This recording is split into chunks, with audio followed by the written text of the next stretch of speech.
Hello, everybody, and welcome to another episode of Shonen and Chill, hosted by Zenrado and Oceans. Hello, folks. And we're back. We got a pretty sizable week this week. We got some quality chapters. We got everybody's in the book this week, which will not be the case next week. Jujutsu Kaisen will be out next week. No. Yeah, it's taking a break. And then we also have our Patreon reader segment for the end of the episode, so stick around for that. Yeah. My thoughts will shock you. Hashtag clickbait. Slap that all over the thumbnail. Yeah. Shocking revelation. Like one of those like super clickbaity titles like, I can't believe he did this, ... Just two screenshots of us like with shocked faces. Yeah. Soy facing. Just you pointing at me pointing at Mission Yozakura family. Oh no, someone's gonna make that now. Someone's definitely gonna make that now. Excellent. Get to work, my goblins. Go now, Goblin Nation. Draw us a little trinket. Maybe we will mint it. That reminds me of that Reddit post where the guy was like, I like to sneak around my house and act like a goblin. Yes. Collecting trinkets. Yeah, I like to collect trinkets and put them in my sack. And then my neighbors said they heard noises and I got worried. Like, you know, people are like, oh, what do men really want in life? That. That level of inner peace is what I want. To be able to wander around my own home acting like a goblin, collecting my own things as trinkets. Yes. I'm sorry. That is the perfect 21st century masculine urge. I don't know what to tell you. You know, like social theory is always like, oh, what is the new man? What is masculinity evolving to? That. We're all just goblins. We're all just looking for our trinkets. Do we have anything to say, like manga news related, or do we just jump in right immediately? I think we'll just go ahead and jump right into the top threes. Oh, actually, no, wait. No, we covered that last week, didn't we? About Manga Plus, the free chapters, but only once. We talked about that last week. All right, bet. Yeah, aside from that, I don't think I have any news. Like, I think Shugomaru and Ayashimon might be in danger because they've been ranking very low. Yeah, with reader polls. Yeah. Oh, in the viewer polls too. I know that in the TOC that Shugomaru is like rock bottom, and Ayashimon is not doing super great. Yeah, well, TOC is always fucky because it's hard to like predict things off of it. Because I mean, Mashal has been almost at the bottom for almost half of its lifetime, and it's fine. So, you know, it's very difficult to predict it based on a TOC. But no, from reader polls, apparently, Ayashimon and Shugomaru are both not doing super well. So I guess we'll see. That's a shame. I don't really care about Shugomaru, but Ayashimon, pretty good. Yeah, exactly, which we'll talk about. So what are your top three, my guy? So my top three, my number 3 is My Hero Academia, my number 2 is Dr. Stone, and my number 1 is Jujutsu Kaisen. Holy shit, we have the exact same top 3. Perfect. Same order too? Yes, same order. Excellent. We are in... Call us Justin Timberlake because we are NSYNC. That's the dumbest joke I've brought. That's... That's some real 90s shit. Oh my god, half of our viewers aren't going to know who that is. No, they know Justin Timberlake. No, but he's the guy from In Time. Oh. No, everyone should know Justin Timberlake just based off of The Lonely Island. Oh no, wait, is that already too old? That's 2009. Is that already too old? Fuck. Well, that was, what, 13 years ago? Oh God. Who's famous right now? Korean pretty boys. I don't know any of them. I don't know any of them either, but they are famous. My Twitter sure knows them. Yeah, they're very famous. Send Taeyong my regards. I thought he was very good in that song he performed. You know the one. Winning them over one by one. That's the Shonen and Chill way.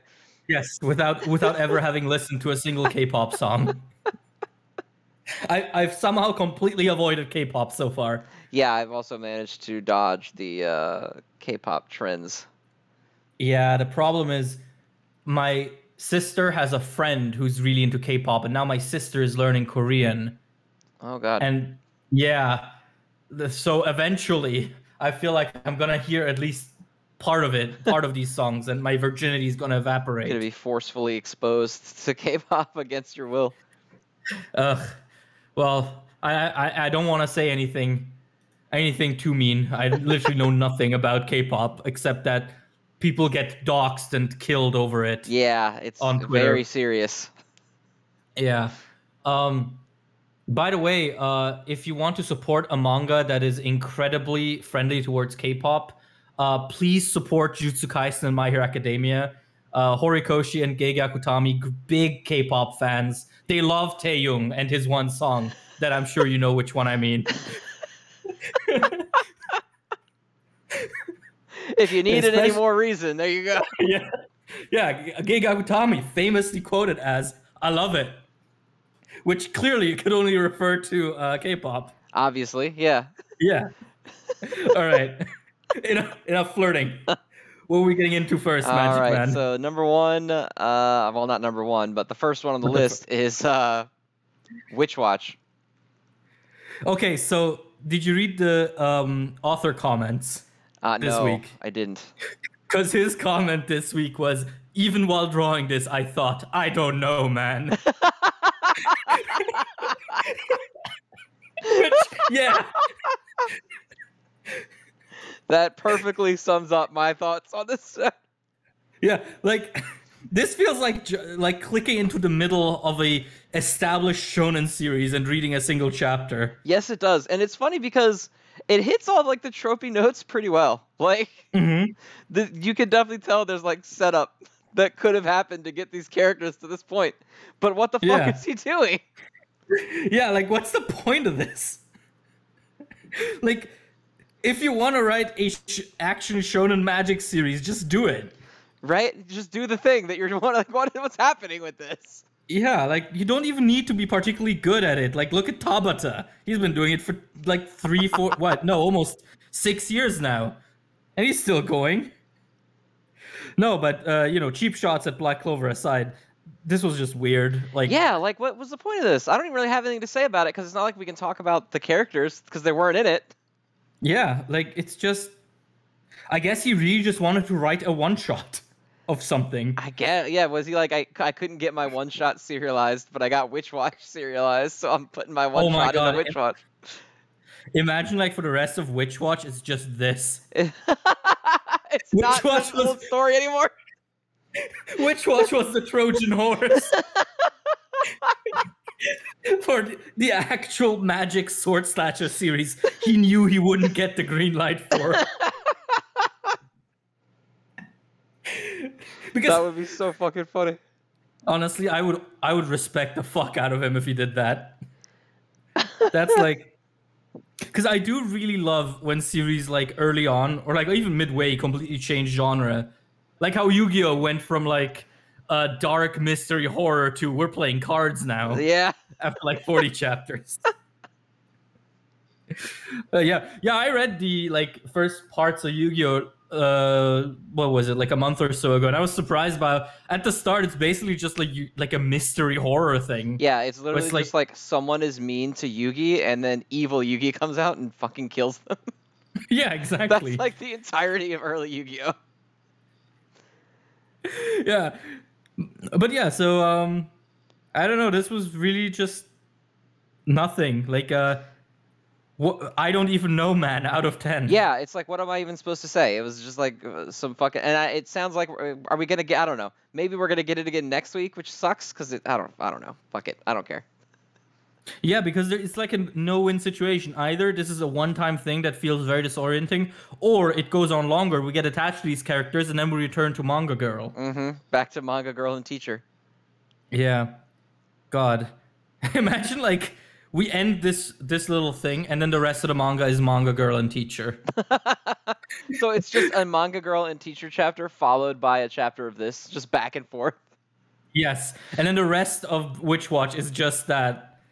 It's like, yeah, the whole thing with like the witches, that was just to get you. That was just to get you this far. That was just for the Shonen Jump editorial staff to put us in the do not cancel pile, so we'd be safe. Please, Goblin Nation, I need a meme of the Trojan horse with Witch Watch on it, and then inside is the first page of this chapter. Yes. It even got a color page. I know. Like, the fuck? It even has like a fake. It's a fake Shonen Jump cover. Even like it has the popularity poll for these characters that we've never heard about. I do like though how the red-haired kid's catchphrase. I think you said it last week is "Let's kinda keep at it." Yeah, like let's just do enough. But yeah. Also, I just realized one of the characters on the character poll is called Madara Yagami. Like, all right. That's pretty funny, actually. Yeah. Yeah, it kind of is. But all right. Shall we move on? Yes, for the love of God. All of where we're going is not much better. It's Protect Me, Shugamaru. So, remember how I said Shugamaru might be in trouble? Uh-huh. I think the author knows that because this chapter just felt like throwing everything imaginable into the mix. Yeah, this chapter was awful. This is like, not that Shugamaru has been a comedy masterpiece, but even by its standards, this was an extremely unfunny chapter. Okay, I'm gonna be real. Real photos imposed into manga will always get a chuckle out of me, at least a little bit. I did like the panel where he gets exploded and he's just making like a weird face. Yeah. I wonder if they asked this YouTuber if they could do this. Because there's like no copyright anything there. No, Japan is really strict with that. I wonder if they like had to ask him or like his manager, like, hey, can we put you in our 11 chapter dick joke series? I'd be honored. Yeah, absolutely. Like Shonen Jump, you want to put me in a chapter? You want me to be one of All for One's henchmen that gets killed after one page? I'll do it. I'll fucking do it. That was you in the crowd and My Hero this week, plotting. Yes, that was. I don't have a bowl cut like that, unfortunately. I used to get bowl cuts when I was a kid, just because they were the easiest thing to get back at those coiffure shops. But now it's just growing my hair out until it annoys me, and then it's back to zero until it annoys me again. Perfect. That's the way to handle it. Yeah. But yeah, this chapter fucking sucked. Yeah, it sucked. The only joke that was funny was the muscle guy coming out of nowhere and breaking out of jail. And they're like, so the sirens and the cops chasing you? And he's just like, someone needs some muscles. And then it ends. And the whole joke is over. That's the only good joke, but the rest of it sucks. The series is not very good. Yeah.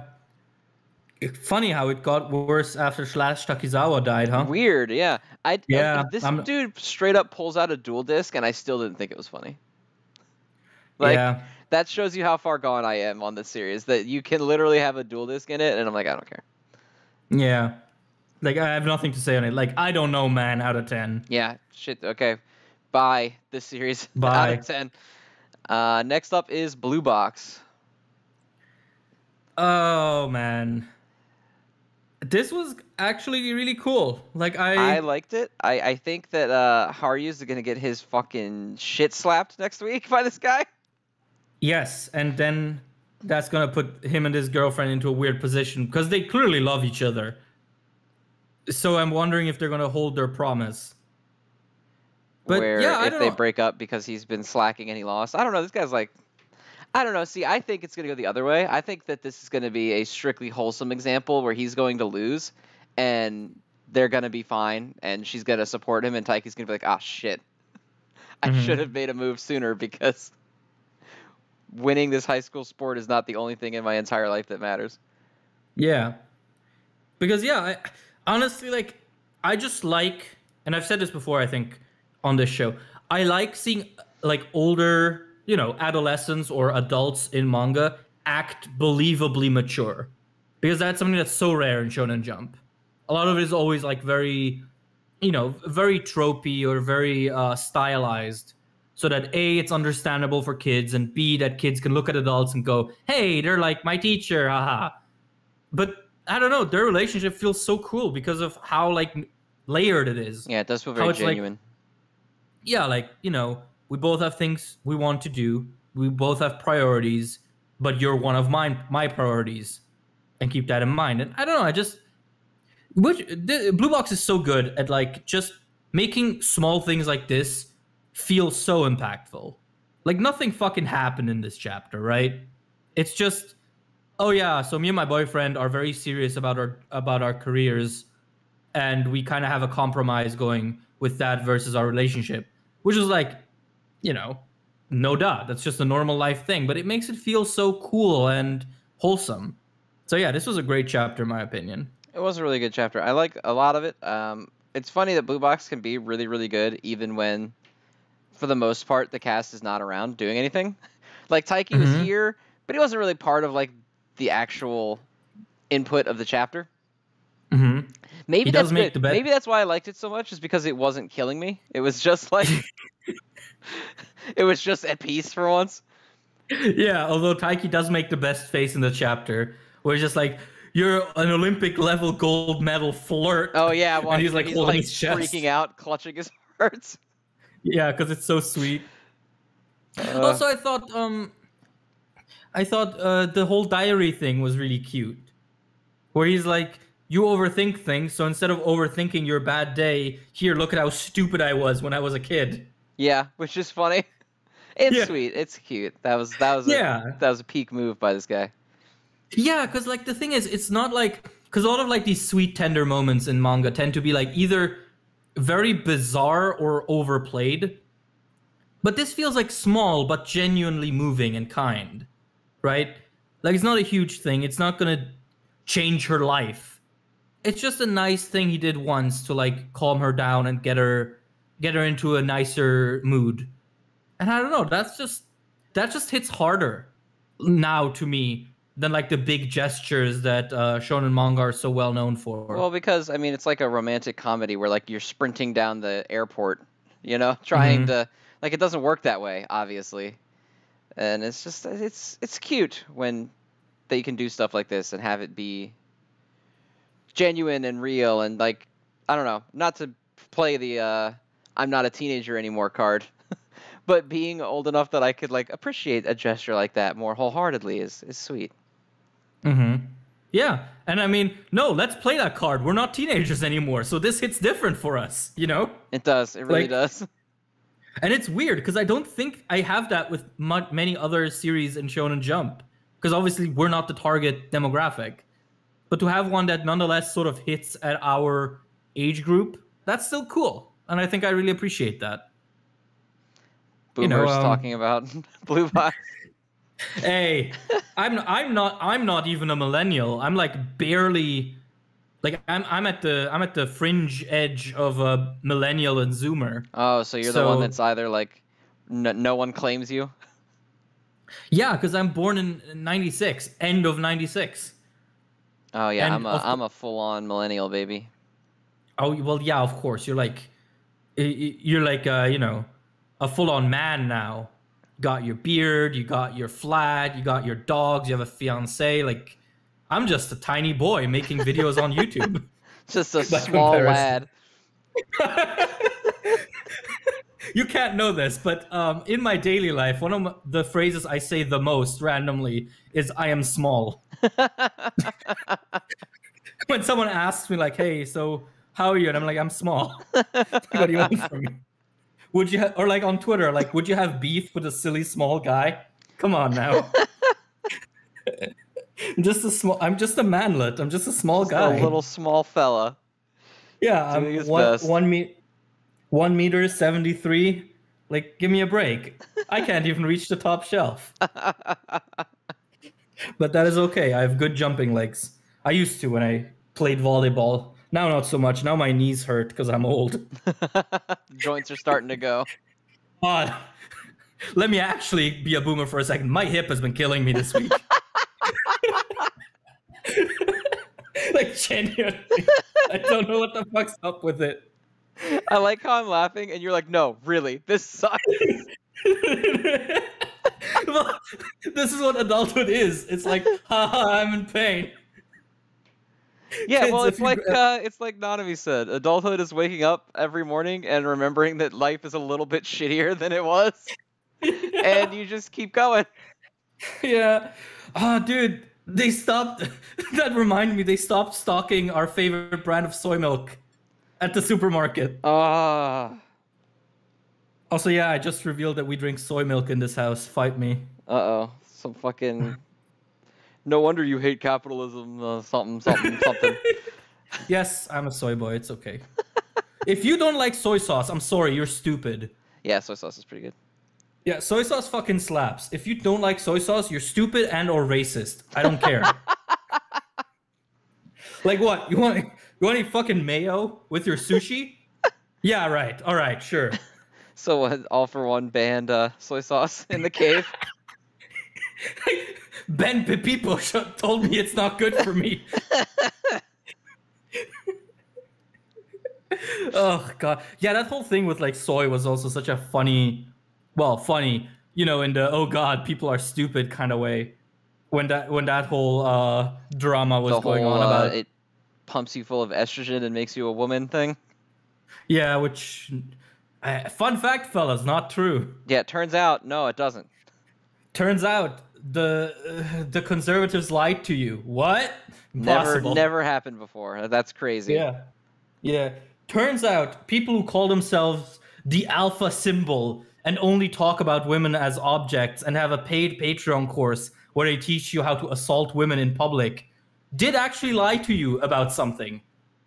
Figure that one out. That the great betrayal. Yeah. Dude, I did not even make that up. There's that one guy who has like a Patreon exclusive podcast where he talks about how women just don't know enough about their own feelings. So you should just go for it. You should just manipulate and abuse those feelings. Yeah, exactly. Great, quality stuff right there. Yeah, quality stuff. I bet these people are racist too. You know, like. I mean, you're probably not wrong. Yeah, I mean, you know, shitty people and shitty people's like shittiness often brings friends. You know. Yeah, no one's ever like shitty in just one way. Yeah, like people are rarely just racist. They're often also homophobic or misogynistic. Because, oh my god, guess what? All of these like bad qualities are rooted in like traditional mindsets. So if someone is just traditionally minded, they usually check most boxes. What? Impossible. How in the hell did we get on this from Blue Box? I don't know, man. It just hurts us in a very special way. All of our inner pain comes out when we read Blue Box. All right, next on the list is Blue Box. All right, Zen, please show me on this doll where it hurt you this week. We're both just in, every episode ends and we're both just in like a therapist's office talking about Blue Box. Yeah. Blue Box, aka every week's therapy session. Men will not go to therapy, but they will literally read Blue Box.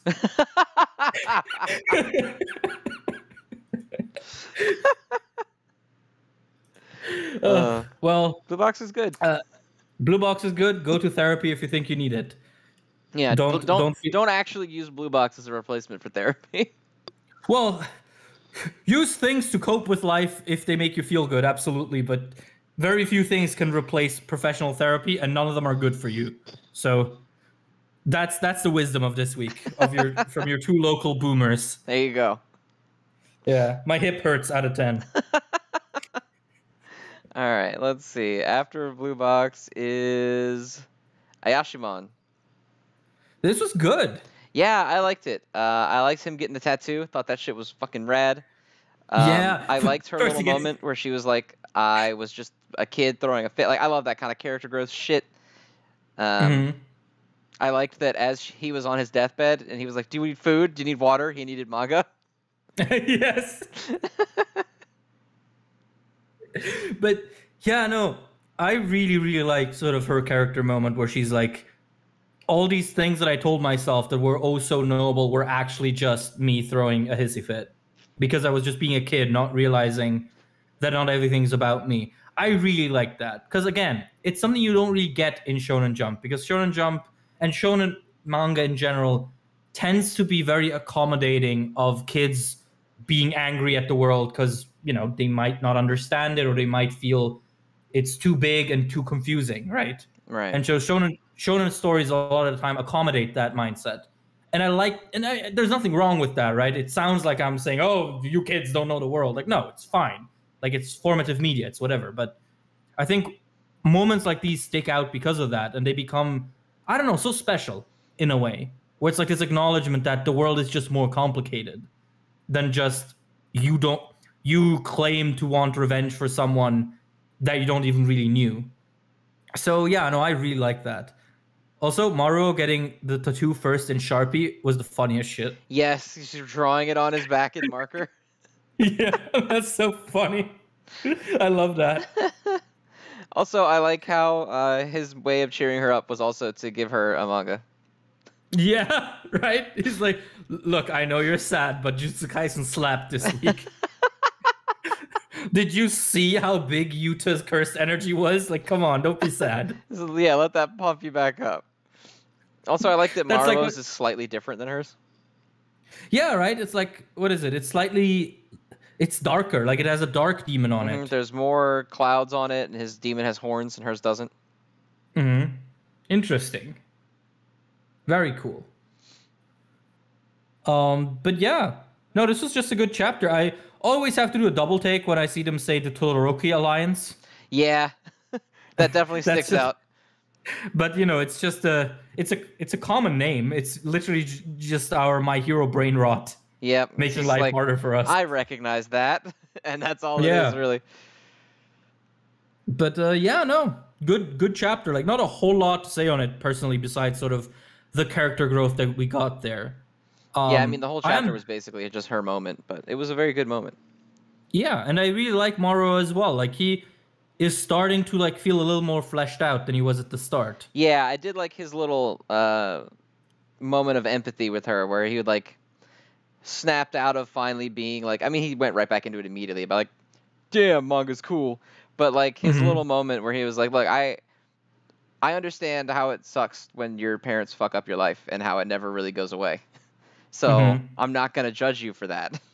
It was very cute. And then he went right back to the way he was before. But I'm okay with meatheads when they reveal that there is something underneath the meathead. Oh, dude. Big, burly, strong guy who pats someone on the head gently and says, don't worry, I know how you feel. That's my favorite gender. Like, not even like buff guys. Dude, we're rewatching Naruto right now. Every time Kakashi like goes on to Naruto and he's like, hey, Naruto, you did good. I'm like, oh God, I would die for this man. Like, that shit just hits. It does. And it's the same with this guy, yeah. Like, moments of empathy for people who seem much simpler than the concept of empathy itself. Raw, cool, swag. The next mug coming to the shop. Empathy is cool out of 10. Oh my God, yes. If people want it, I'm making that. That's such a good line. Empathy is rawness and swag, or something like that. Whew. But okay, yeah. That's probably all my thoughts on Ayashimon this week. Yep. Empathy out of 10. Empathy out of 10. Let's go. So then the next one is going to be The Elusive Samurai. I liked it this time. I like the idea that maybe it's just because it leaned really hard on the forehead joke, which I still find hilarious. But he's like, he's wailing so hard that even though it's still written on his forehead, it's like traced over top of. Yeah, that is true. That is cool. He is. And I liked Genbu's little moment where he's like, guy said that I suck. What's up with that? And Fubuki's like, you kind of do suck. I mean, that's scary. On a battlefield like where people aren't afraid of, or like they're ready to die at any moment, you trying to spook them off with silly tricks isn't going to do anything. And it was a little cute little teaching moment. Also, I just think Fubuki's cool as fuck. So yeah, true. But otherwise, that was pretty much it. It was just like There was like another bit of history lesson in there at the end, which I guess was real. Like, I guess it's like, hey, this is who this guy is in real history from my series. So, all of that shit meant nothing to me because I lacked the context. Yeah. We never had Japanese history in our history classes. We had a lot of European history, some American, a little bit of Chinese, but that was kind of it. So yeah, I sure don't know anything that they're talking about from a historical perspective. So every time they lean into that, I'm like, yeah. But true. the character stuff was cool. It was a cute little group moments, like the girls getting excited about going to the town, and then Fubuki has spent all of his fucking money on food already, and he ate it all, and so he didn't have any money or food. Yeah, no, that was cool. Yeah, it was an alright chapter. Like, I didn't have too many thoughts on it. It was one of those chapters you just kind of read through and it's done. It's over. Yeah, it was a lot better this week than it's been for the past couple, though. I will agree with that. Like, definitely, I prefer definitely more of that than it has been for the last, like, few chapters. That's for sure. Also, I will say, just a pure onslaught of sniveling at the end is kind of funny. It is funny. It's just so funny to me, the panel where he's got Hojo written on his forehead, but then pitiful is in giant bold letters on top of it, so nobody can tell. Yeah, no, that is really cool. Fucking funny to me. But yeah, I think I'm already out of things to say for Elusive Samurai. It was fine. Yeah, fine out of 10. Fine out of 10. Yeah. So after that is going to be Mashle. Oh, we're in total rawness and swag territory now, aren't we? Peak rawness and swag moment now. Like, there's no more wind up. We're there. Yeah, it's just giant lasers. Like, just huge summoned mechs behind you that shoot lasers. Like, okay, that shit that happened at the end where he, like, had that vision of him getting the shit kicked out of him by MASH, that's, like, one of my favorite anime tropes ever. Is where it's like, oh, it's so overwhelming that I just, like, I had a fear response. I love that shit. Yeah. So, what is Mashle's ace up his sleeve? Is it literally, like, training weights on his arms? Like Goku? Like, is he just wearing, like, a weighted clothing? Wristband? It looks like he is holding his wrist. Yeah, and it goes click. So maybe it's like, you know, like a button or something. Maybe he has some kind of, like, magical device that he wears that slows him down or something. Although it doesn't look like it is. He's pushing a button. He's only using one finger. Yeah. I don't know. Is this his Rock Lee moment? If it's something fucking stupid, and it's like it just shoots cream puff fluid right into the veins of his wrists. No, it shoots like cream puff liquid, like spider webs from Spider-Man. It's a web shooter, but with cream puff fluid. Yeah, he does that, and then there's a little note in the corner, like, the author went to see No Way Home this week. I'd respect that. But yeah, I don't know what it's going to be, but it's going to be fucking raw. I know that. Yeah, for sure. I mean, we've hit, like, some crazy power levels here. Like, the guys are just shooting shit at each other now. Yeah, I mean, is Poseidon the strongest thing we've seen other than the fight with the two, with Dumbledore and evil Dumbledore? Probably. I mean, that Angus's roar laser thingy seems kind of seems like the biggest thing we've seen so far. Also, boy, like Mash sure can get stabbed a lot. Yeah, he sure has durability that goes beyond just muscles. Yeah, he sure can get stabbed a lot of times and not seem to mind that much. Yeah. I mean, he gets hit by the laser. Yep. Like, I don't think I'd survive a laser like that. Probably not. No. I mean, if all it takes for me to already stumble is my hip fucking up. Don't think I'm gonna tank the giant mecha laser. I'm sorry, gang. It doesn't look good.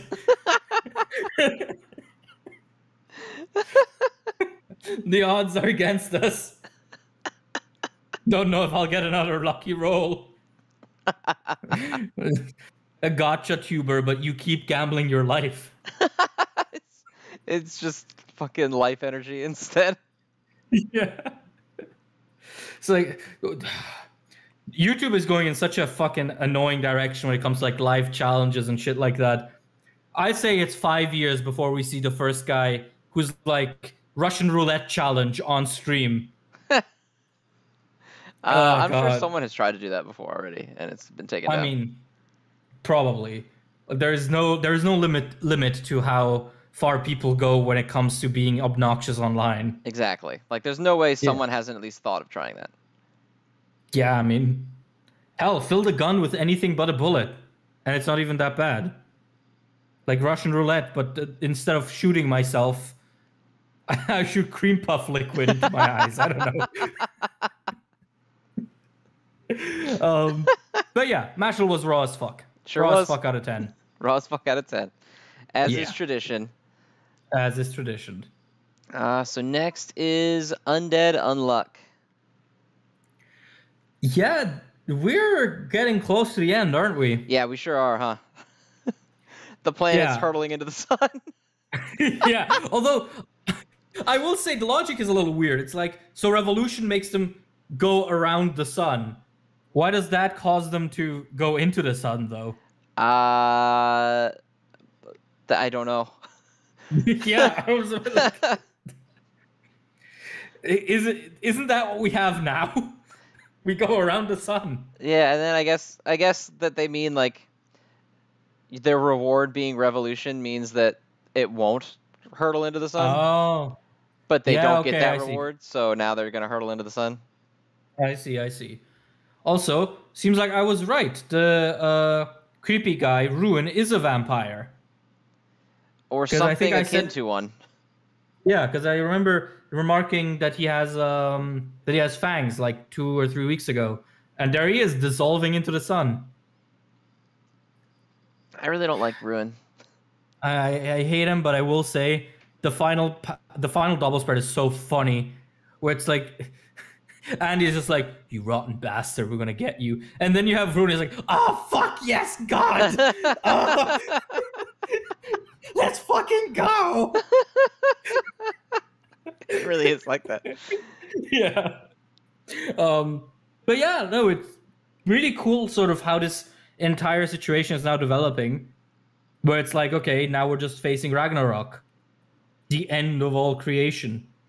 Yeah, and it's a nice little like, what do I do? Because I want to go save my lady, but if I don't help stop the end of days, then there won't be any point anyway. Yeah. Like, what do I choose? Existence or bitches? Difficult. That is difficult. Oh man, That is difficult. that's tough. But yeah, no, this was a very good chapter. Just because sort of that feeling of dread was really communicated well. Also, I just like seeing Andy take shit seriously. Like when he grabs Apocalypse. Yeah, when he's And like, and Whis has to be like, don't kill it. Yeah. Don't kill him. I know you want it. Don't do it. I almost thought he would. I almost thought that at the end, when the book is like mocking them, he'd still be like, okay, fine, whatever. But no. In the end, they're all just shocked. But yeah, no, I'm excited to see what's coming next. Yeah, Especially there's sort of there's with some the- shit coming. That's for sure. I hope that Unruin is not there for all of it. Yeah, I'm wondering what those master rules are. Have we heard of them before? I want to say no, but every time I say that, someone in the comments is like, actually, yes, right here. So probably. Yeah, it is genuinely hard to keep track of all the things in this series. Because there was like that one, like a 20 or so chapters section in the middle where I just did not absorb any information whatsoever. Where I was just like, okay, whatever, I want to get to the next fight. So now it's hard to figure out what the hell is happening sometimes. But that's okay. The helpful comments, the helpful goblin section will help us. The goblin section. Yes. All right. Do we want to move on, or do you have anything else to say? I don't have anything else to say other than, boy, I really hate Unruin again for like the 5th time. Don't like him. Freaky. Gross Don't guy. like him. Gross guy. Gross. Uh-huh. Gross vampire hobo. Also, in the final spread, you can see his like clothes demon blood cowering behind him with like its little eye and cat ears, like on his shoulder. Don't like it. Even when he has a little cat demon on his shoulder, you don't like him? No, don't like him. Oh, okay. Well, I guess that's fine. In this house, we do not support vampires. If anti-vampire in this house. We're racist, but only towards vampires. Only, yep. We're both boomers. We have to be a little bit. Yeah, I'll put it in my bio. Proud racist with no explanation. I'm sure no one will misunderstand that. Oh god. All right. Okay. Next up is My Hero Academia. Damn! Already? Yeah. Shit was kind of cool. It was kind of cool. I like how in the beginning of the chapter they were like, "We have this plot, and we're gonna get Izuku kicked out of UA." And then like 5 pages go by, and like, "Hey, we're leaving." And even the character's like, "Oh shit." Yeah. Our little plot. Yeah, no, that's kind of cool. I thought that was honestly weird that we still get stuff like that at this stage, but hey, whatever. A lot of the pages in this chapter felt kind of cluttered. I don't know if that's just me. No, I do agree with you. A lot of the chapters actually for me that had no dialogue felt like he was really like, I'm just shoveling everything in. Like the oh my god, I actually got the dialogue once too, now that I'm looking at it again. Oh my god. Yeah. Feels like a chapter of Build King.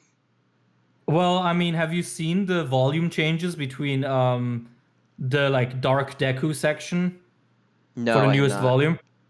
Dude, like I don't think he's ever done this many changes between the weekly release and the volume release.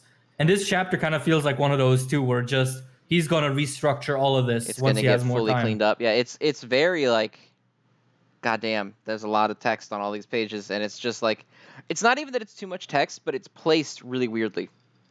Yes. Yeah. But I will say I appreciated the Deku and Uraraka moment. I thought I like that they actually vocalized some of that, like those conflicts between heroism and wanting to, save the villains instead of just arresting them. I think it was cool that they finally sort of touched on that in a more vocal manner. I kind of wish that we would have just gotten them, expressing themselves a little more this time. Yeah. See, the thing is, it comes up a lot when people are like talking about My Hero Online, and they're like, "Oh, you really think these kids don't feel this stuff?" But like, it's nice to see it.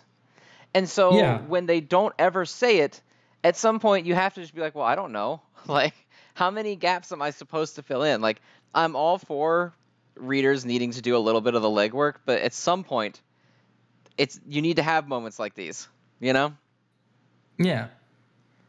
I just think I kind of wish this moment would have been a bit more definitive in that sense. Like, be a bit stronger in the sense of, hey, look, we have feelings for each other. Because we know they do. Yeah. But I kind of wish... like, it's not irritating, but it's one of those things where it's like very obviously, since the first chapter, these two are going to end up together. Like, this is fucking very obvious. So the more they like hint and tease at it, like, on one hand, I guess you could say they're trying to paint it as like more mature, like they have stuff going on and they don't want to worry about that. It's like a really, really, really bare bones take on like the blue box romance, where it's like there's stuff going on in my life that's more important than that, and so even if I want it, I'm going to set it on the back burner. Like Uraraka, I think outright says that at one point. Yeah. In like the most transparent way possible. But at the same time, like, you might die in a week, so maybe just go ahead and smooch. Well, more so even just for like the structure of the story, right? Like, if we don't get this moment now, we're probably gonna get like the good old Naruto treatment, where the epilogue is like fast forward and they've married and had kids. Yeah, because that's the thing. Like, the fact that this series is ending so soon puts all of this into a worse light, in my opinion. Yeah, because these moments would be fine if this were like long-term, sort of inching towards that relationship, but now there's no reason not to think that this is the final moment they will share together before sort of the end of the series. Like the final, low-key moment. Because, I mean, this chapter really just screams, yeah, we're about to get started. Yeah, it really does. The little God, his nasty testicle head shot at the bottom, Love that. and there's like it's the day of the operation, which I kind of wish they'd stop calling it that because it really feels like the last war arc we just had, part 2. Like Yeah. it really feels like they're framing it exactly the same way, and I wish they weren't doing that, but Well, I kind of wish that we would get not so repetitive dialogue as well, because I feel like the whole thing about, oh yeah, we'll definitely stop All for One. All for One will fall. They've said it like every chapter now, and it's getting a little meh. that, and also I never ever want to see ever again another goddamn panel of every single student, and the dialogue bubble is it's time to discuss our plans for the battle. Yeah, I don't want right? to see that ever again. How many times have they discussed their plans for the battle? Yeah, we don't even know the plans. Yeah, we don't even see them do it. So just don't talk about it.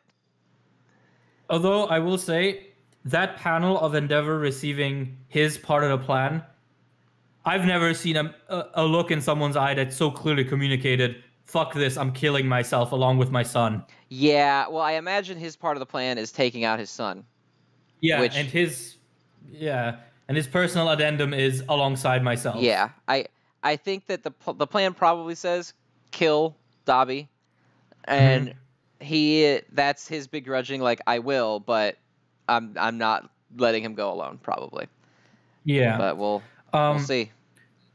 One other complaint before I get into some stuff I liked. I'm sad we just skipped through like the search and destroy mission that the kids were on.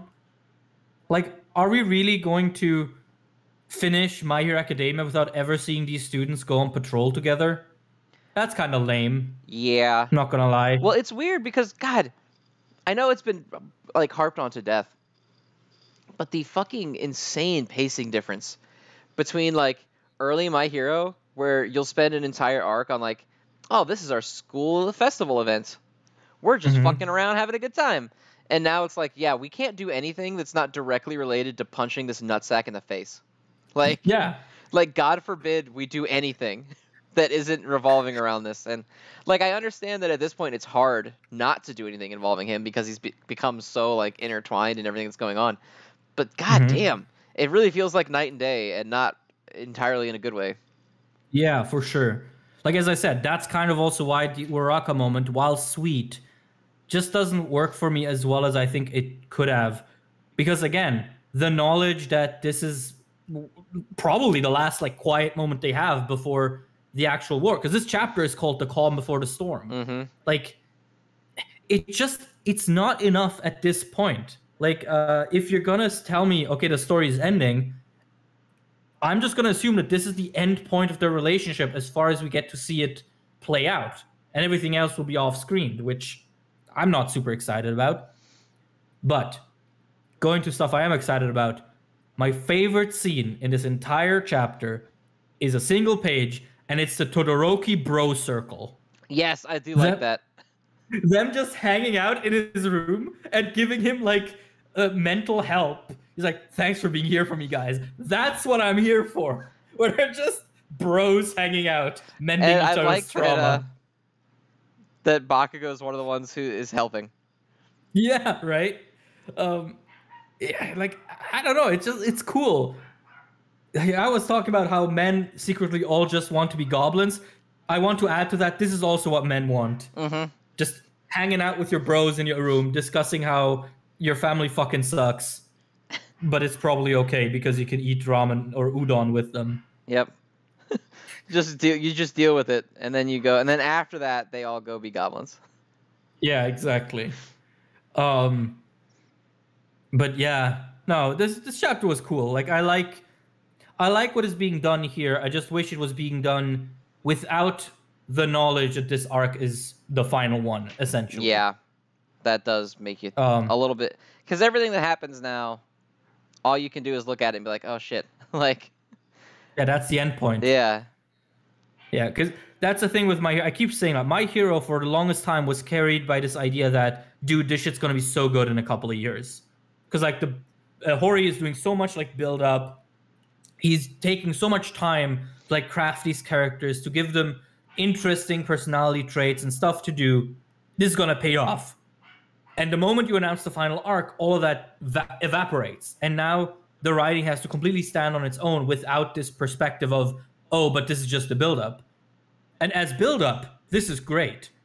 As the final sort of result of the relationship, this is nowhere near what I would have wanted. Right. So, you know, again, there is always the possibility that My Hero ends with an end of part 1 banner. But I'm starting to doubt it. I don't think Not it's gonna lie. Yeah, I don't see that myself, but it maybe. Like, not gonna lie, Goblin Nation, the odds are not good. He just feels a little fed up with it, I think, at this point. Yeah. Also, while you were talking about All for One's like final panel, like, you know, when he has like the beeper device on his hand, he's like, activate the blockchain. Do it, Spinner. He's like, you fools, I have converted all of UA into an NFT. We have found the hero's plans. How did you find those? They didn't mint them on the blockchain. you had a leaky firewall, and it's literally a wall made out of fire that someone put out. It's like, ah, damn it. Fuck it, Endeavor. Firewalls suck. Oh my god. Imagine Endeavor's like calling IT support. He's like, I don't know how to install a firewall. And the guy on the other hand can't help himself. He's like, Endeavor, you sure? Shut the fuck up. One more comment like that, I'm not paying you. Got a prominence burn your office. Yeah. Yeah, that's the other thing, of course. My Hero, I feel like, as a show and as a series, just there's so much cool shit you could do with these characters in just their regular, like, normal life situations. Which, I mean, I guess the spin-offs are there for that. Like, for example, in My Hero Smash, Mount Lady has a side business where she steps on people and makes money like that. I love that in every way. Yeah, right? Like, that just works so well. Or, yeah, stuff where, like, when the League of Villains is trying to convince Bakugo to join them, instead of, like, tying him up, they make him, like, a 5-course meal. And they're like, look, you never ate this well at UA. Like, come on. That would probably work on me. Yeah. So, yeah, no, I'm just sad it's ending. And I know people are probably sick and tired of me saying that, but it's just, it casts everything in a different light, right? Like, I can't look at these characters and be like, oh, I can't wait to see where they're going. This is probably where they're going and where they're going to stay. Like, I have no reason to believe that in this final arc, we're going to slow down again to have Deku and Uraraka go, you know, a bit more, let's say, decisively into their relationship. So, yeah, no, I just kind of sad. Yeah, it's just one of those, like, we could get more, but it's just, will we? And I don't know. Yeah. My trust in Horikoshi is middling at best. I'll say that. Yeah. Yeah, my bones ache. I age by the second. And so my trust crumbles by the moment. That's like a whole ass haiku. There you go. Yeah. Haiku out of 10. There you go, Goblin Nation. Goblin, you got it. All right. I assume next is the star of the show this week. Next is Dr. Stone. So, what do we think about the reveal? That's what I expected it to be. That's what I had thought about the what it was going to be, and I assumed it was going to be the Medusas. Now, is it that they're calling them machine life forms, like it's fucking near? I don't know what that means, whether that's like an AI or if they're actually supposed to be alive. That I don't know. But that's about what I figured. And I also thought that it was done not to kill them but keep them alive forever was also a theory that I had when they first revealed that the petrification makes you immortal. That was also something that I had on my mind. So I'm pretty happy with the reveal. I'm not entirely sure what the ending means. Like, are they friends now? Yeah, it's an interesting like idea that it's like this, as Zeno calls it, mechanical parasites, where they need maintenance on themselves, and because of that, they allure civilizations with the idea of infinite life. Like it's a super interesting version of something that I think we both kicked around the idea of this last week. And yeah, this entire scene felt really cool. Like, I think I mentioned also last week that I was really interested to see if they do sort of something like alien life forms, how that will play out. If it'll be like, coming into contact with something completely incomprehensible. And it almost has that vibe, almost like talking to some weird, monstrous being, like big tentacle Cthulhu monster that isn't entirely malevolent, but you cannot completely trust. I definitely got sort of this vibe of what the hell do they actually want from this, and that was just so cool. And we're gonna get more info on it, which I also like. It's interesting how it was kind of both camps at the same time, because people were like, "Oh, is it aliens? Is it like robots gone wrong?" And it's like, well, it's robot aliens gone wrong. Mm-hmm. Yeah, and that's really cool. Yeah, I like it. I like the reveal that we got. I think it was very good. And I think it was just different enough that while like it checked everybody's fan theory boxes relatively well, it was still unique enough, right? Like a lot of people thought, oh, it might be aliens. Oh, it might be, like a machine AI or something. But I don't know of anyone that said it was both. Yeah, true. I mean, God, it's just a cool. Like, I don't know how surprised I am, but it's just a fucking cool idea to me. Yeah, and just it's really funny nice. that the lean into more stereotypical sci-fi doesn't feel particularly out of place. So I mean, I don't know how he did it, because I thought if it was like, oh, it's gonna be fucking aliens, I'm gonna be like, okay, well now, like, what the hell? Yeah. But it ended up not doing that. I was actually very pleased with it. Yeah. No, I'm really surprised that it landed so well. Now, I hope the explanation for everything is also equally cool. Yes, that's part 2 of what he's got to do next week. Yes. He stuck the landing so far, but can he finish the full routine? That's the question. Yeah. It's gonna be interesting. That's for sure. But yeah, no, I am intrigued. I also like that wriggling mass of Medusas. That's cool as a visual. Yes, it is. And it's like talking through the one in their little pod. Yeah, it's just one. I also like how it talks in like kind of fucked up grammar. Like fucked up polite grammar. Yeah, but also like very sort of incorrect grammar as well. Like where is it? It's like when it tells Stanley to not attack. Yeah. It's like stop that kindly. For moments, be still. It almost sounds like, funnily enough, it almost sounds like Japanese directly translated into English with like no adjustment to the grammar. That's Japanese actually true. It does sound like that. Yeah, because Japanese also has inverted grammar compared to English. Or English has inverted grammar compared to Japanese. However you want it. So yeah, no, that's really cool. Like, I love this shit. I love creepy, weird space stuff. You know the meme where it's like there's a thing in space and it's fucked up and it's just people going insane about it? Like, yeah, that's me. I love it. There's some shit in space and it's wild. Yeah. Like, that's great. I love that.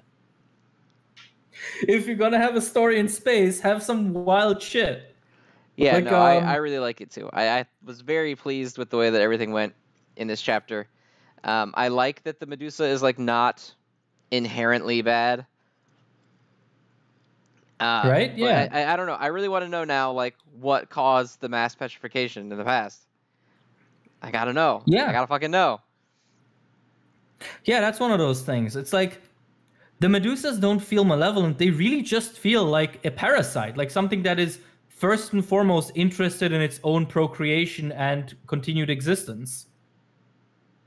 So that's like, I also like Gen and Senku's rationale, where they're like, when you deal with a new rationale is you want to continue existing as Medusas, and we can provide new diamond batteries.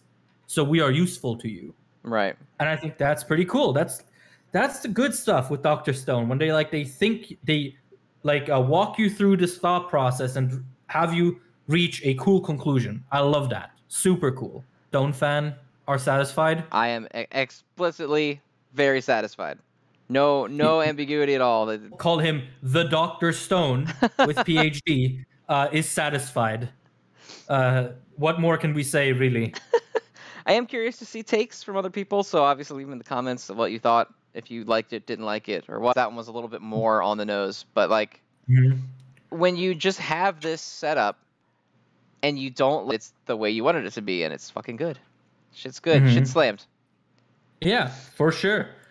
There was a bunch of chapters of them like, oh no, we're fucking up this rocket. Oh no, we can't come back.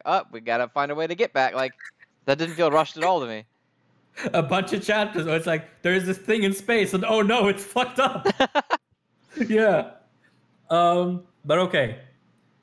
Does that mean we move on to the big finale of the regular stuff? Yes, we are now moving on to the king. The children. Yuta is my favorite character in JJK, and he has been for a while, even though he doesn't fucking do anything anymore. So now that this... it's because I don't disagree. Oh, okay, good. We're both. You heard it here first, folks. We're both impregnating Yuta. Anyway, moving on. Yeah, no, this like cool shit has existed either only in Jujutsu Kaisen 0 or in our heads through implication. And now the man is finally putting in the work, and it's so good. Like, I still want the explanation on what the fuck, how he got Rika back. Right? I saw a fan theory that I liked that I thought was pretty good, was that it was an accidental binding vow. Rika's whole existence is kind of like accidental Jujutsu fuck up. So I thought it would be neat if like her perpetuation was also the same thing. But she does look different, so I still need a reasoning as to why that is. Cockroaches. Yes. I don't like. That's the worst part about it. Like real cockroaches, sure they're ugly, but they don't. Yeah, and it has like a weird ridge. Is that where the last eye or after Nanami dies? Because he very much feels like the same brand of kind but generally depressed sorcerer. Yeah. He has sort of that vibe. At the end too, where he's like, after Shibuya, people are done. Like, everyone's fucked. So I'm just gonna do all of it by myself. Which is such a fucking badass thing to say. Yeah, it's badass, but it's not like in an edgy way, but just in a way like I care about. He's not doing it in like a puffy, like peacock. I'm strong, and it is my responsibility. It's just cool shit. Yeah, no, it does, especially also because like I don't know, with Yuta obviously being another special grade sorcerer, pretty much now. It's just interesting to see him empathize with Gojo.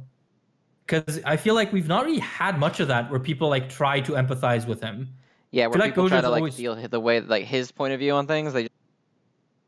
Which also, from just a like author narrative perspective, powerhouse. Yeah, it's cool. Like a massive power increase over your current main cast. Yes, I love that. I know I've seen some people say that they hope that Akutami also introduces 9, the character spirit mechas that he can summon, which you could easily transform into cursed energy. Oh yeah, you could totally just make that a curse technique. Yeah. And that'd be cool. Like if Jujutsu Kaisen ends up being sort of the orphanage for all of Ugh. Yeah, no, it's Jujutsu Kaisen is just great. It is great. And that's such that about Jujutsu Kaisen. Everything just seems so cool. Also, I like that Yuta's gonna fight this cockroach guy under stuff overlaid over the real world. Because often that just translates into, oh, we live in the modern times, but organized by like that's an official event, right? Yeah, of course. Like Shibuya takes place like in the fucking metro. Yeah, in the center of the city. Cool. Yeah, that's super cool. Love that. Or in the metro or in the tube for my British friends. But yeah, no, super cool. I want Pompadour guy to go in. I just love his design. I need him to do something. Do you think Please, this is going Gege, to turn into like a battle royale with all of them? Yeah, I mean, it could be that we just get to see Yuta stomp all of them as like the power. Could you imagine how bad I like? Oh my god, doing cool shit like. That's true. You need max glory. Oh yeah, I need him to hold someone, kill them, and then go next. That's so fucking. That's so fucking cold. So good. It's that soon because it's off next week, but oh god, it's off next week. Fuck. It's okay. You'll have later on. Hey, we have Dr. Stone. Oh, we do have Dr. Stone. That's okay. Okay, we're good. We're fine. We're good. One Piece. There's enough of it. You won't be bored. Well, I don't know if I won't be bored, but I will have something to do. One Piece must be an experience if you can have one story arc last me from, oh my god, I'm so excited to university, to, I think, if you want us to read One Piece for SNC, here's a handy tip. Don't. Yeah, just over the Alabasta arc. And that's probably it. The rest is going to be 1,000 chapters of misery, and we'll embark on it together as Nakama on this cruise ship of misery. We do. It is now time for the reader segment, which was Mission Yozakura Family in a shocking upset. No Fire Punch this time. No, it really looked like it was going to be Fire Punch the whole time, and then like spared the have sex with my dogs, please manga. At least this time. Yeah, that. Man, okay, so let's just talk about the one that doesn't have that happen in it, which is Mission Yozakura Family. As always, yeah. I feel like your input is going to be a little bit more valuable on this one. So what'd you think? Strong, let's say icky vibes from the whole little sister thing. That's pretty good. One thing I like about it is that it dedicates itself to its premise the best ways possible. Like, it feels like this simple premise is expanded onto the entire world and consistently brought up. It's very expansive early on in a way that I think a lot of modern series don't do anymore. Born-shaped hole in my heart, where I just need a good spy/mafia shonen manga. But yeah, no, I was entertained for the most part. Like, I like the character dynamics. I like how the training of the main character is portrayed, and his relationship to like the girl. I think it's fairly sweet. I also like that, like, his whole trauma isn't like a thing that makes him this edgy emo guy, but it just genuinely makes him afraid of making connections. I thought that was a nice sort of upset to a trope that usually results in Sasuke's. Right, yeah. Instead of being like a Sasuke weirdo, it's more that he's just like got PTSD. Yeah, exactly. Like, I did appreciate that. I mean, it was a little overdone, but it's a manga for kids. I don't mind. And yeah, like, I don't know if I'll keep up with it. As I said, I think I said it before we started the show. I kind of want to feel out sort of what you have to say on it to see whether or not I continue. But for what it's worth, it was fun. Like, Chapter 5 is like where they defeat the bomb guy, and then the main character gets taken hostage. And I sort of, I like sort of how much he has already grown in that short amount of time. I do not like the brother that wants to kill him. That guy's creepy. Yeah, so Koichiro stays creepy pretty much the whole time, but he does kind of settle into a more like mentor-y role where his creepiness does not come up quite as often. It does still come up, but like I said, at least the characters point out that it's awful when it does come up. So I don't know. Usually, like, I know that it's awful is the point isn't really like the greatest excuse because it's nasty. But at least to me, like when the series says, yeah, he's gross, you're supposed to find him nasty and icky, that I'm at least like, okay, he sucks. But he does settle into sort of more of a guidance role without really losing a lot of like comedic stuff, which is nice. And the series sorts like it really sort of shines more as it starts exploring the rest of the family. You have this arc that you're in right now, which is when the guys use Tayo as bait to get Mitsumi and take her away, and then you have the arc where they go and find her and get her back, obviously. And the final fight of this is like Tayo's really big first fight. which is really good. It's actually a fight that I like a lot. Mhm. I don't know if it's one of the best ones in the series, but I would think it's actually up there for me because one of Yozakura's biggest issues to me is its fight choreography. I think it struggles a lot Mhm. in that. Mhm. But weirdly enough, I don't think it struggles as much with that until after it starts leaning more heavily into battle. Okay. Because in this first fight where he fights the guy with the glasses, Mhm. they're just like hand-to-hand fighting with a pair of scissors, and I think it looks Mhm. pretty good, all things considered. Later on, when Okay. fights start getting bigger, I think the mangaka starts having issues with like the scope, Mhm. where shit just starts being like big blast versus big blast over and over Okay. again. Um, Is this a known mangaka? I didn't check actually the name. Is this someone uh, Hitsuji Gondaira? never heard Me either. before?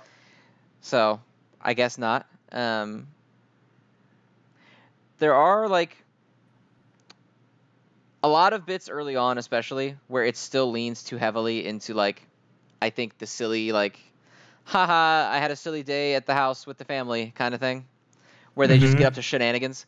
Which to some people they like that, like it's very Witch Watch esque in that way.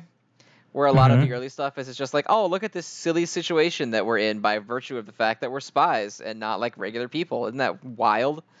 Um, Mhm. but it does eventually go away and start settling into a more long form arc like scenario. Because what we're in right now has been an arc that's been ongoing for quite a while, and it's actually really good. It's basically like the mystery behind the generation of the family before this one, and like Oh, Mitsumi's okay. mother and what happened to her, and then also Tayo's parents and what happened to them, and like the car crash that killed them. Oh, Um, okay. Interesting. it's very interesting. It's very good.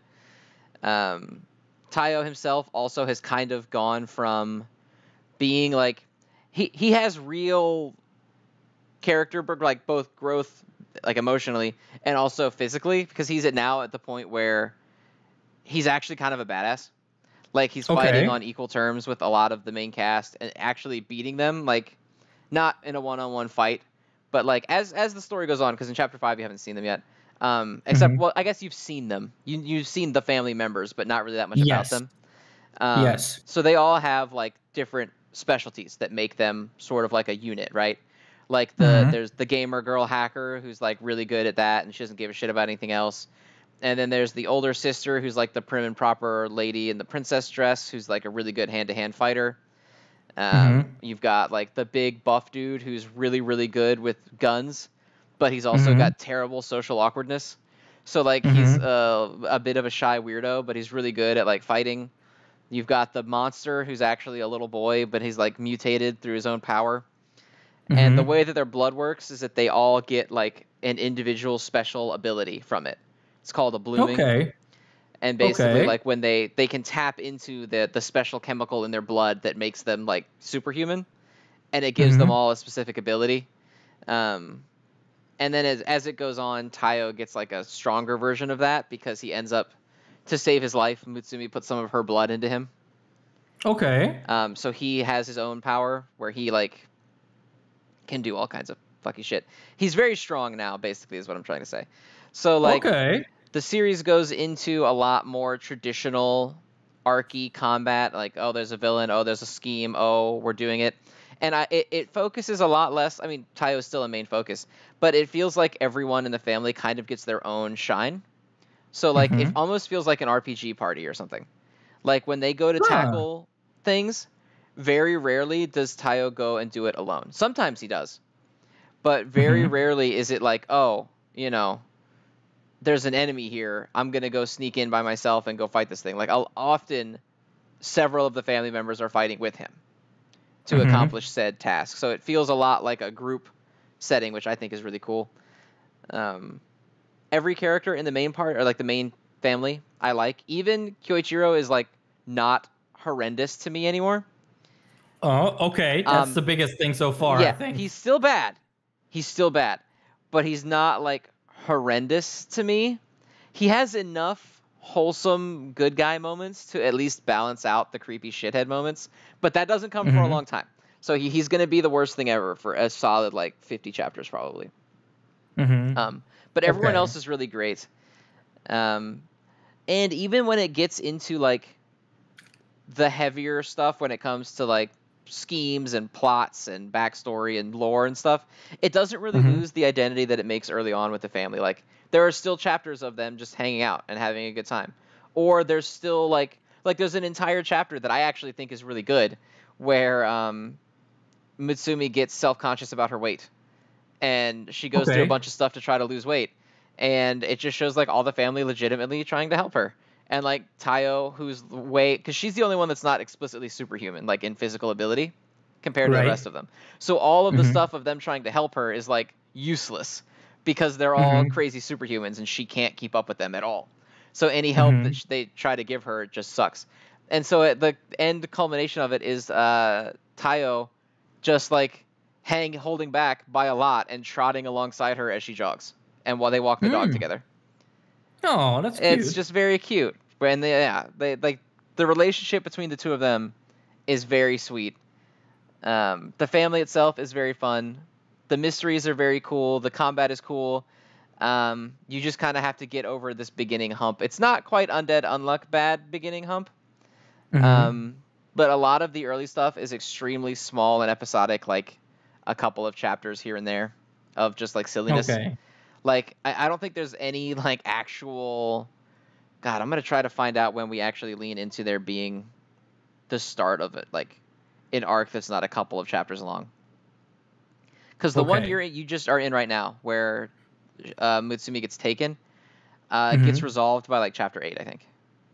Okay. So yeah, I mean, Understand. and that's one of the longer ones too. It's all like 3 or 4 chapters. Okay, so by chapter 45, they have started leaning into the main arc of like the series. It looks what looks to be the actual lore of the series because we're in chapter 116 and it's not done. Okay. It's evolved in places, and like the bad guys have changed, but it's largely a continuation of the same story that starts in chapter 40, and it's very good. And all the family members have their own quirks. They have their own personalities. They feel very much like tropey but real people. Like there's a very Mm-hmm. cute chapter where the big guy, the big like doctor with the bucket on his head, that's the one that's actually Yeah. a little boy, but he's mutated by Oh. his blood that makes him like have a bunch of host bacteria and like diseases and stuff. Okay. And he can take a potion that will turn him back into what he normally looks like, which is like a little boy, Mm-hmm. but it's wearing off, like because he's becoming immune to it, because that's the whole thing is that like he can be immune to diseases and stuff. Mm-hmm. So he kind of is coming to terms with the fact that he'll never get to pretend to be normal anymore. And there's a whole Mm-hmm. chapter of him and Tayo just taking him to school and turning him normal and Okay. taking him to school. And they spend time with this weirdo girl who is actually the president of the Reptile Club. Oh shit. Yeah. Okay. Well, in that case, I need to read it. Yeah. And they hang Never out at the mind. Reptile Club for a day. And the chapter is like the reptiles get out and he's trying to help the girl get them back. But at the same time, he's like losing control of himself and he's going to start mutating back into his big, like, creepy form. And Tayo's trying to Mm-hmm. help them. And he has a sweet moment with that girl where she's like, uh, you know, I don't like snakes because I think they're cute. I like snakes because of snakes. And at the same time, I don't really care what you look Mm-hmm. like. Like, I know that you're cool and you're nice and you help me out. And I like you as a person. And it's just a sweet little moment. And there's a lot of chapters like that where it's Tayo is sort of in the chapters doing a lot of the work, but it's not really about him. He's doing a lot Mm-hmm. like to help whatever sibling he's working with. Mm-hmm. Yeah. There's a neat Like. little exam arc that feels very Hunter exam. Okay. But it's managed by the members of the family, and like there's legitimately neat little puzzles they have to solve, like to try to figure out how to get around them. Mm-hmm. And Tayo kind of like abuses the fact that he knows who the family is, and so he knows how Okay. to get around certain aspects of them. Mm-hmm. It's very cool. Damn. All right. Well, in that case, I I guess personally I'm would reading this recommend it. shit. Yeah, if it for what it's worth, I personally would recommend catching up with it. I enjoy it quite a lot. I think beginning wise, it has a lot of like Duran, whatever. This one where it's like, wow, this is super fucking generic in every meaning, like every way. Mm-hmm. But it really grows into its own probably about 35, 40 chapters in. Okay. And I look forward to it every week now. Well, damn. In that case, I kind of have no choice but to give it a couple more chapters. Yeah, at least And try to get through like the arc that you're in, it starts in like chapter 5, and I think it's resolved by chapter 8. So get through that and just kind of see how they handle it, and then you'll have a little bit more silly stuff in between there. If you're able to get all the way to like chapter 30, that's where things start like picking up. But if you can't make it there, you can't make it there. But I think it's quite worth doing. Because with the introduction of Tanpopo, which is like the evil organization, that's where shit starts picking up really hard. Okay, well, I don't think I'll have trouble getting to 30, because I mean, as I said, like, I liked it. It's not like painfully bad or weird. As I said, the premise is a little odd, but if you say that mostly doesn't bother you by the time that you get to chapter 30, I think that's fine. So the initial premise of like, we have to get married so that your brother doesn't slit my throat for being your friend, doesn't really come up anymore.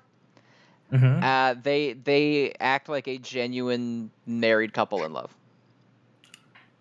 Well, that's all you need to say, they're my both man. very sweet to one another. Their relationship's not weird or like tense or anything like that. There's a whole chapter where everything that happens goes on without them because they're playing a game, and the winner of the game gets to eat the last like chocolate that they have. Aww, but they both are trying to lose on purpose, so the other one gets it. Okay, yeah, I'm reading. So they spend the whole chapter in the background, like trying to fuck each other over, playing cards, and lose on purpose, so that the other one can have the last piece of chocolate. It's very cute.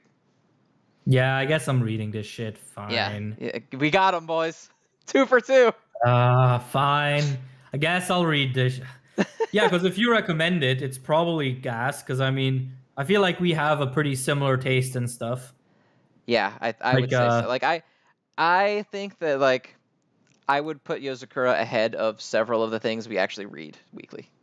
So, oh damn! And not just like Shugamaru tier stuff that we read weekly. Like I like it more than Undead Unluck, I think. All right. I think Undead Unluck fits better in terms of like big shonen craziness, but when it comes to like weekly enjoyment, like I think I just like Yozakura more. Fuck yeah! I mean, I guess then. It's like Mashle level. It's like Undead Unluck Mashle level for me. Okay. Well, yeah. In that case, I'll definitely check it out. I'll see what I think of it, and I'll report back, I guess, whenever I catch up. Sounds good. If I catch up. Yeah. Well, I hope the patrons are happy. Yeah, I mean, I hope so. I personally really like it. I'm actually surprised it won, though, because, Yozakura Family was one of these ones that everyone was very convinced was going to get canceled early on, because it got zero hype from the magazine. Like, Samurai 8 and stuff was getting pushed all to hell, and you could go back to, like, Shonen Jump's Twitter from back when this first came out, and not only was it never talked about, but you would literally see people in the comments like, can you even post a single advertisement for, like, Yozakura Family? Like, seriously? I've actually seen that. I've seen people say that it's the most marketed series in Jump. Yeah, I mean, it's astonishing. Like, I've never seen a series actually have people go into the comments and be like, okay, but why won't you ever talk about this? And so for a long time, people were like, there's no way this is going to last, because even Jump doesn't seem like they actually give a fuck about it. It actually does get marketed now, to an extent. Okay. Still not as much as I think it deserves to be. Like, I still think a lot of other stuff gets pushed above it that is either equally or not quite as good. So I think Yozakura deserves a little bit more shine, but that is what it is. So it's a series that survived against all odds and is actually extremely enjoyable. All right. Well, that's always sort of a good success story. Like, the volumes are also digital only, right? That I don't know, but I think so. I've never seen a physical volume of. Yeah, because I remember something where people were like upset that, fucking what was it? Like, yeah, Samurai 8 is getting a physical release, but Yozakura can't. What's up with that? So like, there was a lot of angst around Samurai 8 when it was running, while Yozakura was running, because Samurai 8 was getting pushed so hard by despite Jump being to, like, so bad. It was terrible, and it never really caught on. It seems even in Japan, it didn't seem like it really caught on, obviously, as it got canceled. But like in the West, it didn't really catch on that hard either. You just had like the hardcore Kishis that were like, "Oh, this is great," and everyone else was like, "I'm not reading any more of this shit." But you had it getting pushed every single day. Like you couldn't even log into Shonen Jump, like to Twitter, without seeing Shonen Jump on your timeline. Like, oh man, awesome new Samurai 8 news. Meanwhile, Yozakura was getting hardcore snubbed. And then also around the same time, Spy Family started coming out. And even though their premises could not be more different, there is like that initial little bit of like, it's about spies and a funky couple that's not entirely normal. And a lot of people thought that the huge success of Spy Family, because it's like massively popular, was going to also cause Yozakura to get edged out and just kind of disposed of, because not only did Jump not like it, but it had another. I don't view them as a competitor, but a lot of people did, like as a competitor, like a competing series that was more popular than it. But success story beyond all odds, still alive, still doing its best. It's very good. All right. Every single one of the siblings is a strong character. I like all of them. It's good stuff. It's quality manga. I enthusiastically open it every week when it comes out. Well, in that case, good. In that case, I'll check it out. Like, I'm always up for like these crazy success stories. I'm always interested in this stuff. And yeah, as I said, I realized while reading this, I am really craving a good, like, spy mafia shonen after the absolute disaster that was Katekyo Hitman Reborn. Because that shit fucking sucked. Sorry to the 5 Hitman Reborn fans. Oh man, they're gonna be all up in the comments on this one. Yeah, have you ever read Hitman Reborn? I have not. I have avoided Hitman Reborn. Yeah, good on you. It's terrible. A waste of time. It's like fucking hundreds of chapters, and the final chapter gets you exactly back to the same point as chapter 1. Nothing's changed. Yeah. And the author's like, yeah, so because also like the main character's character development and progression is completely locked behind his transformation. So like he's only actually progressing when he's transformed, but his normal form is always the same, which happens to be a fucking coward who doesn't do anything by himself. So yeah, it fucking reeks that for sucks. most of its run. That sounds awful. It's the only, because the premise is so cool. And it's the only manga I've seen where people are begging the author, please just remake the manga, not the anime, the manga. Because, like, you had something good there as an idea, but it just didn't work. Yeah, I don't think I've ever seen that other than that stupid Attack on Titan fucking fan-made remake or whatever. Yeah, but no one's ever made Hitman Reborn Requiem. And that's because Hitman Reborn fans are desperate. Whereas Attack on Titan fans are psychotic. There's a difference. Yeah, no, that Attack on Titan fan ending. I mean, I'm glad that there are people there who are getting their art shown off to a lot of to a big audience. Yeah. Some of the artists working on it are good. I think nothing about that project fills me with anything other than disgust and sort of annoyance. Like, how are you that petty? Come on now. Yeah. But, you know, c'est la vie, as they say in Portugal. But yeah, now we've made everyone upset. Is this where we end the show? I think so. So. All right. Thank you, everybody, for tuning in. We always appreciate it. I hope you guys enjoyed the Patreon reader segment. It was mostly just me just gushing that I really like this shit. Hey, that works too. Yeah. But hopefully, Ocean Man, you continue it, and who knows, it could end up in the weekly rundowns of the episodes one day. Is it even weekly? I thought it was bi-weekly. It is weekly. Oh, damn, okay. Yeah. That's how under-marketed it is. Yep, Damn. I know, right? No, it's a weekly series, my friend. Oh, okay. Well, in that case, yeah, for sure. I'll see if I can keep up with it. And with that, we will see you guys next time. All right, folks. Goodbye.